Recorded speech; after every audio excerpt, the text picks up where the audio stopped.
Hello, everybody. Welcome back to another episode of me just talking about random things I like. Today, I'll be discussing in full my opinion on Nightmare on Elm Street Part 4, The Dream Master. So I made a review about this film about over a month ago, and, in my rankings, it was number 4. I'm not quite so sure about that anymore. I think it's moved to number 3, because as much as I hear so much flat being thrown towards this film, this is the movie that kind of made Freddy over the top and all that stuff, which to an extent I guess I could agree with. I love this film. I'm not even going to try to hide it no more. I don't think this is an okay film. I think this is actually a great film. I love it. It's in my top 5 horror films of all time. You'll see that ranking coming up. It's in there with Dream Warriors in the original. And it's not as good as Dream Warriors or the original, but to me, this film is amazing. Okay, let's just start with some of the best parts. Robert Englund, again, is great. And I've heard he was very enthusiastic. He wasn't at first. He was kind of less enthusiastic at first when he was brought on to do this. But then he kind of became enthusiastic once he learned to be more of... Because Renny Harlin viewed Freddy as more of a James Bond character. Because he was this, cool slasher. And this is the film that made Freddy, his popularity skyrocket.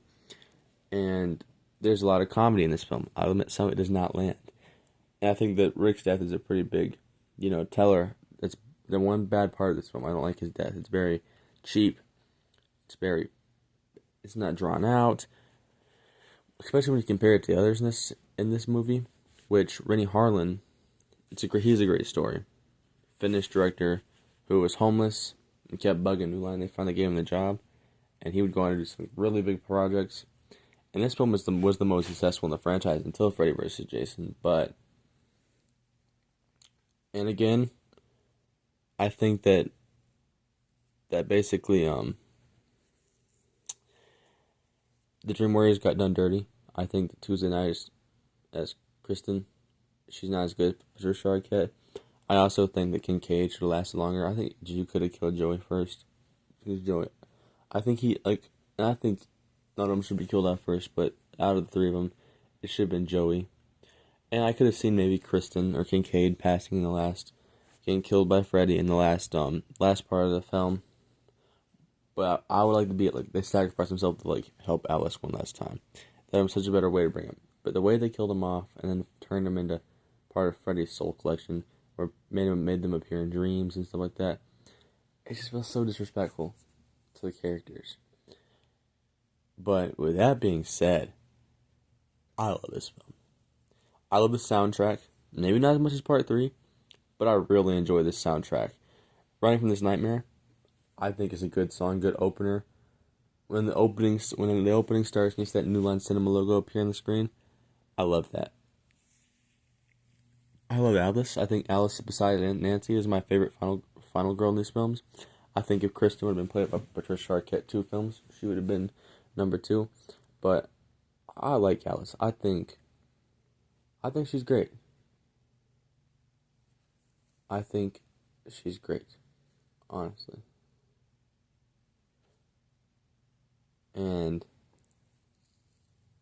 just the transformation we see her go through. We see her go from a timid, shy, and Lisa Wilcox does great in portraying her. And that's why she's my second favorite actress of this franchise. Well, third behind Patricia Arquette and Heather Langenkamp, but she's great. She goes from this timid character to this very strong-willed character who's going to fight Freddy.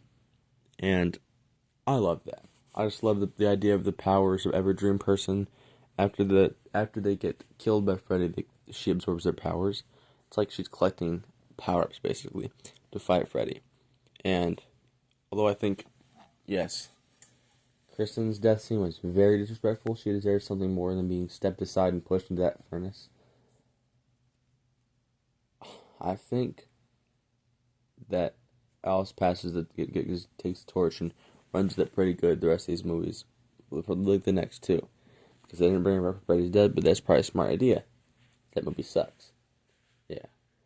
And Other side characters' deaths, I'd say that Debbie's is an iconic one. She gets the cockroach kill, if you know, which is basically she turns to a bug with her arms, which is a very, you know, for some people that have phobia bugs, I'm sure it's bad. I'm sure it really is. And it's the visuals. That's what Rennie Harlan focused a lot on. He wanted to do visuals because there's a bunch of problems with the script writing for this.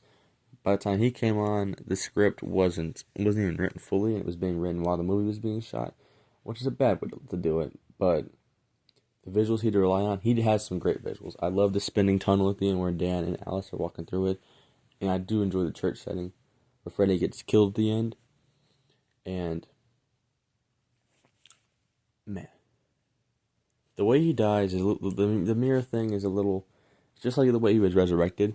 I know there's some like mythology about it that Rennie Harlan was trying to call back for the dog peeing on Freddy's the spot of death, so he like resurrects. At the end, I do not understand the mirror thing, but the outcome of the mirror whenever Freddy starts like getting pulled apart by the souls of the people trapped inside him, the kids, is they start like tearing him apart until his jaw breaks, and they all just like their souls fly out of him, and there's like this empty thing. I love that. That makes every complaint of this film go out the window for me. And I know some people might say, this is the most like you're more into comedic Freddy. I do enjoy comedic Freddy, but I also prefer horror Freddy, and I think that some of his jokes don't land. But he does some of the mocking type humor here, still a little bit. I don't think he balances the humor in the horror as good as it was in part 3, and it's definitely not as good as it was in Freddy vs. Jason, because that was pretty good at balancing them. But this one just, yeah, he can be a little over the top sometimes, but I feel like it's not a detriment. The cool thing about the Nightmare on Elm Street series I like the most is because every film tried something new, if you think about it. I mean, part 1, straightforward, horror Freddy, introduces the whole idea of the franchise. Part 2, makes an even scarier Freddy who can come into the real world by possessing Jesse. Part 3, or did I say part 3? That's part 2. Part 3, a group of fighters who have dream powers come together to fight Freddy in his domain. That's something unique and interesting. Part 4, the girl can absorb powers from all her dead friends to fight Freddy. Something unique. So, and then even part 5, which I kind of like, which gets a lot of hate, is some unique. Every film in the franchise tries something new, and I enjoy what this film did. And it's probably the one I put in the most, besides Dream Warriors and the original. And I love this one. I do. It's soundtrack, how 80s it feels. Freddy, his design, about the same as Dream Warriors. The soul food scene, the ending, I like it all. And that's why I'd say that this is my third favorite film in the franchise. And, this is my defense of it. This is why I love A Nightmare on Elm Street Part 4, The Dream Master. I love you guys. Take care. Stay blessed. Christ loves you.